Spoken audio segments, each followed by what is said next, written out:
దాదాపు కొన్ని నెలలుగా మనమందరూ చూస్తున్నాం ప్రజలు పడుతున్నటువంటి బాధలు. దానికి కారణం కరోనా మహమ్మారి వల్ల గత ఎన్నో నెలలుగా లాక్డౌన్ చేసి ప్రజలందరికీ కూడా ఇబ్బంది కలుగుతుంది. అదేదో ఒక మన నియోజకవర్గానికో లేక మన రాష్ట్రానికో రాలేదు. ప్రపంచవ్యాప్తంగా ఈ కరోనా వైరస్ వల్ల చాలామంది ఇబ్బందులు పడుతున్నారు. వారందరి కోసం కూడా మన దేశ ప్రధాన మంత్రివర్యులు నరేంద్ర మోదీ గారు కావచ్చు, మన రాష్ట్ర ముఖ్యమంత్రి జగన్మోహన్ రెడ్డి గారు కావచ్చు, ఎన్నో అవసరానికి కావాల్సినటువంటి సదుపాయాలన్నీ కూడా వాళ్ళు కలిగిస్తూ ఉన్నారు.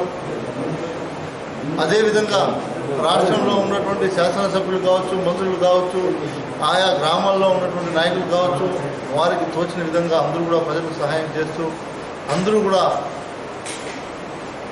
మనం 10 మందిని ఇటువంటి టైంలో ఆదుకోవాలనే దాతృత్వంతో పెద్ద పెద్ద దాతలు అందరూ కూడా వచ్చి రాష్ట్రం అంతటా దేశమంతటా అందరినీ ఆదుకునే పరిస్థితులు మనం చూస్తూనే ఉన్నాం.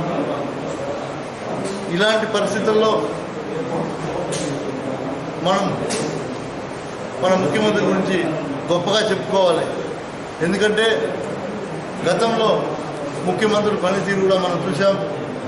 గతంలో ముఖ్యమంత్రులు ఇచ్చినటువంటి హామీలు చూసాం. ఏ హామీల్ని ఎంతవరకు నెరవేర్చారనేది కూడా మనందరికీ కూడా తెలుసు.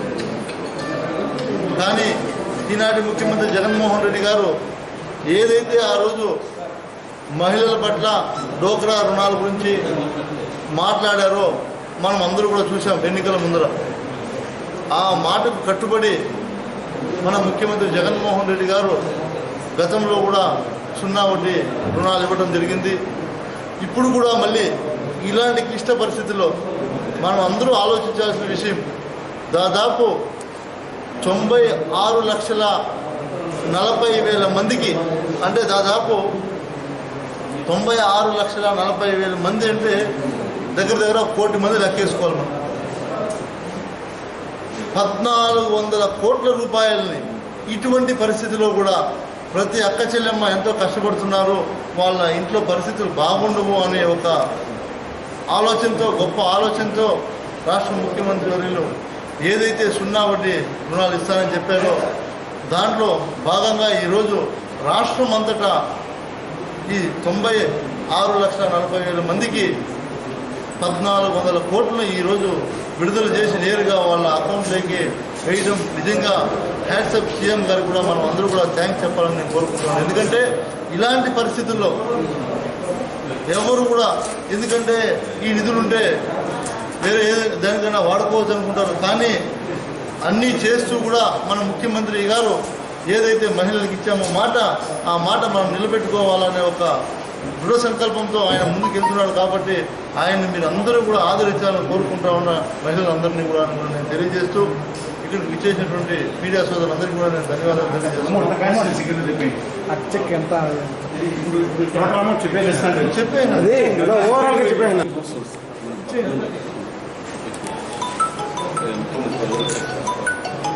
మున్సిపాలిటీలో ఉండే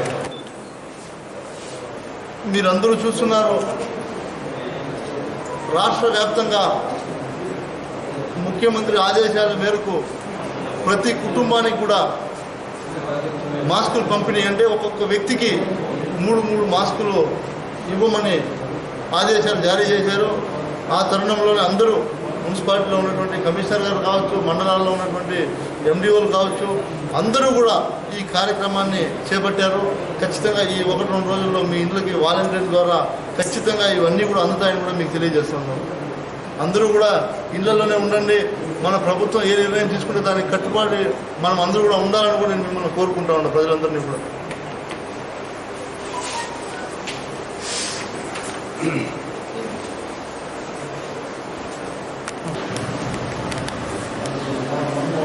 1993లో ఈ తేదీ నాడు పంచాయతీరాజ్ వ్యవస్థను స్థాపించారో ఆ వ్యవస్థని ఎవరైతే గ్రామ సర్పంచులు ఎంపీటీసీ ఉన్నారో ఆ రోజు నుంచి ఈ రోజు వరకు ఆ వ్యవస్థ వల్ల గ్రామాల్లో అన్ని సమస్యలు పరిష్కరించే విధంగా నడుచుకొని వెళ్తున్నారు.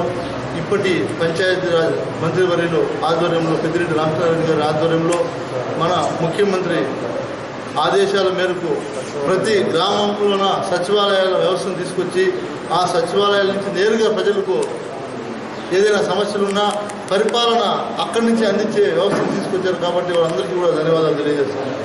ఇంకా మీరందరూ కూడా వాళ్ళ ఆధ్వర్యంలో సచివాలయ సిబ్బంది కావచ్చు, గ్రామ సర్పంచులు కావచ్చు, ఇంకా అభివృద్ధి కోసం మీరందరూ కూడా పాటుపడాలని మేము కోరుకుంటా ఉన్నాం.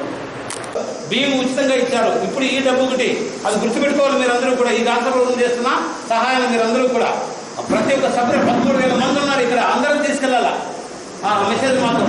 ధన్యవాదాలమ్మా సార్, మీకు అందరికీ కూడా ధన్యవాదాలు.